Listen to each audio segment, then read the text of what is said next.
Question number 34 में देखना आप लोग यहाँ पे बिजनेस को 90,000 रुपये में परचेज कर रहे हैं। मेरे पास इंग्लिश मीडियम की बुक नहीं है तो मैं हिंदी में ही पढ़ रहा हूँ। बिजनेस को 90,000 रुपये में परचेज कर रहे हैं, ठीक है। तो लोगों के मन में क्या आता है, बिजनेस स्टार्ट कर रहे हैं, cash account debit to capital. जिसका थोड़ा रट्टा नॉलेज होता है थोड़ा सा ऐसे ही करता है। वो क्या करता है, cash account debit to capital ये एंट्री कर देता है। जबकि आप लोग तो बिजनेस खरीद रहे हो। अब बिजनेस खरीद रहे हो तो आपके पास पैसा जा रहा है, जबकि बिजनेस स्टार्ट कर रहे हो तो बिजनेस में कैश आता है। और यहाँ पे आप खरीद रहे हो तो बिजनेस से कैश जा रहा है। और जा रहा है तो हमको पता है बिजनेस में अगर कैश जा रहा है तो क्या करते हैं, कैश अकाउंट क्रेडिट। और आपके पास क्या चीज आ रहा है, आपका एक नया बिजनेस आपके पास आ रहा है। डेट लीजिए तो point number 1,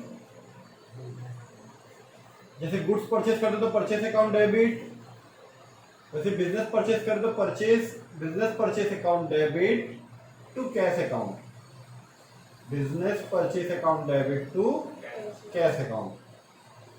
narration, goods purchase करते हो या फर्नीचर परचेज करते हो, फर्नीचर परचेज, मशीन परचेज, वैसे ही बिजनेस परचेज्ड ऑन कैश।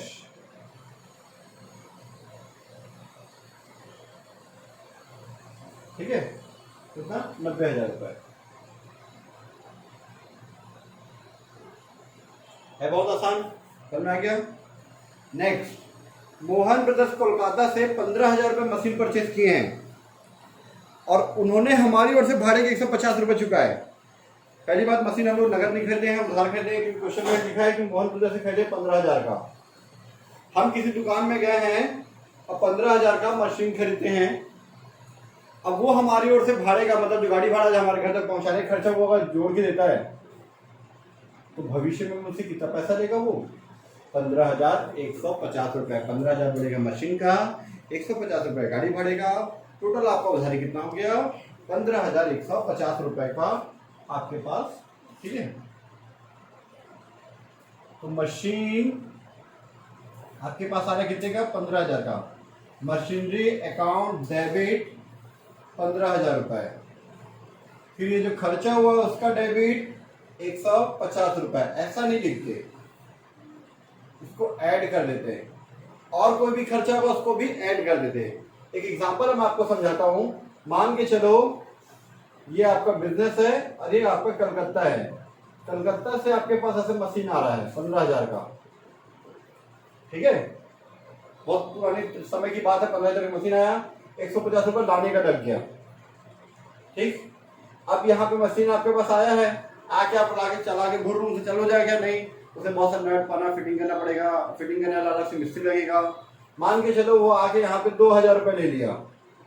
15,000 का मशीन था, 150 रुपये आपका भाड़ा लग गया, 2,000 रुपये उस पर लग गया। तब जाके मशीन स्टार्ट होता है, घूम घूम करके। गाड़ी है तो गाड़ी ड्रन करके स्टार्ट हो गया। कौन मशीन आपके स्टार्ट हो गया और आप काम करना चालू किए तो क्या बोलोगे, आपका मशीन कितना पड़ा, आप बोलोगे हमको मशीन 15,150, टोटल 15,150 का वहां से लाने में लगा, 2,000 रुपये यहाँ पे खर्चा हो गया।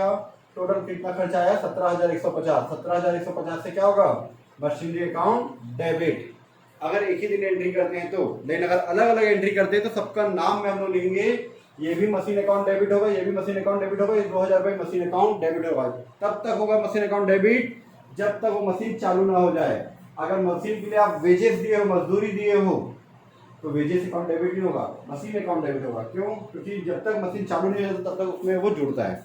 जैसे कि एग्जांपल और आपको मैं देता हूँ, आप एक्टिवा लेने गए, मान के चलो एक्टिवा का रोड प्राइस है 82,000 रुपीज, ऑन रोड प्राइस बोले, ठीक है। फिर इसमें आप कुछ सामान लगाए, वो कितना हो गया आपका, 8,000 रुपए। आपको गाड़ी कितना बोला वो, 90,000 रुपए।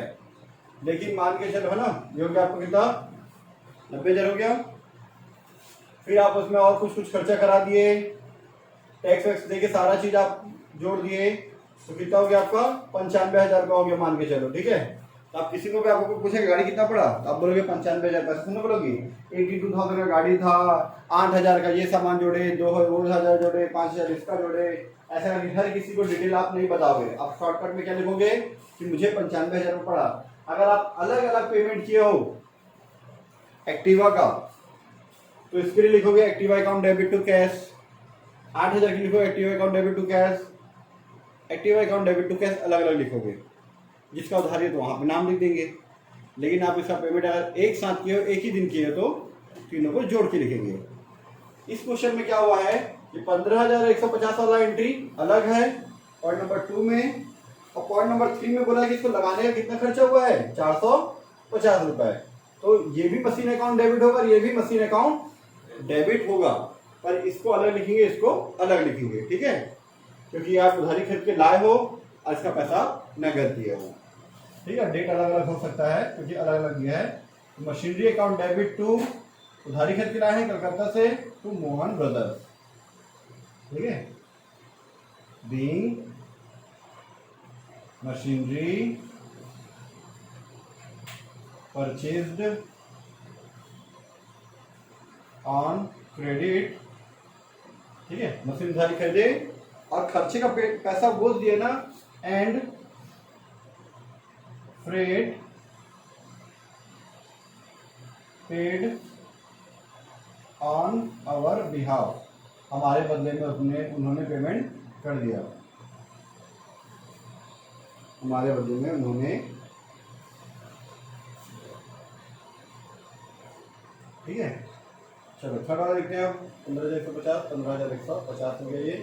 थर्ड एंट्री बोला मशीन लगाने का जो खर्चा है 450 रुपये, या मशीन की जो मजदूरी है 200 रुपये, या मशीन का कुछ और भी खर्चा है, ऐसा करके बोलेगा तो क्या लिखेंगे यहाँ पे, machinery account debit, machine charges या इंस्टॉलेशन चार्जेस नहीं बोलेंगे, तो क्या लिखेंगे मशीनरी अकाउंट डेबिट। अब यहाँ पे आपको कुछ नहीं बोला, मतलब ये पैसा तो उधारी नहीं है भाई, वो तो आपको दे दिया दुकानदार, आपको लगाने का भी खर्चा वही देगा क्या, नहीं, यहाँ पे तो आपको नगद खर्चा करना पड़ रहा है। तो इसके पास आपको पैसा क्या जा रहा है, पैसा जा रहा है to cash account, being erection charges या इंस्टॉलेशन चार्जेस पेड लिखिए, ठीक है। इरेक्शन लिखता हूँ मैं ERECTION, इरेक्शन चार्जेस पेड।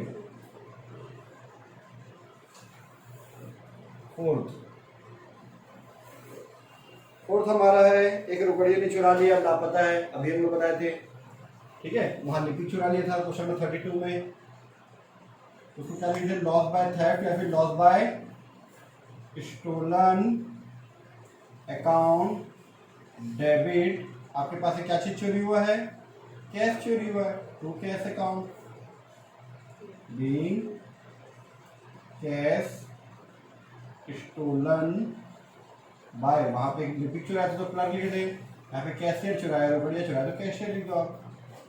कितना रुपये चुरा लिया भाई, 700 रुपये चुरा लिया, पिछले पॉइंट में 200 रुपये था, ठीक है। अब हर किसी पे भरोसा नहीं कर सकते, मतलब कभी लिपिक चुरा लेता है, कभी रुपया चुरा लेता है, ठीक है।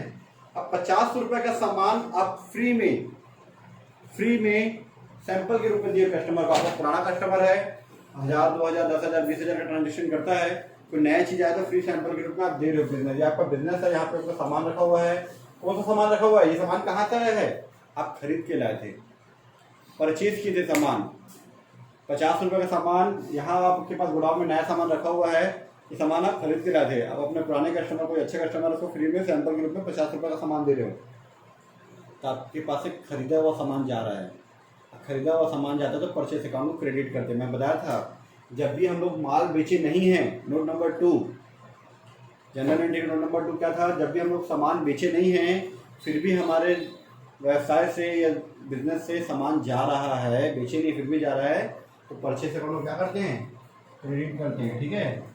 फ्री सैंपल अकाउंट डेबिट या एडवर्टाइजमेंट, ये सैंपल क्यों दे रहे हैं हम लोग, ताकि इस प्रोडक्ट का एडवर्टाइजमेंट हो सके।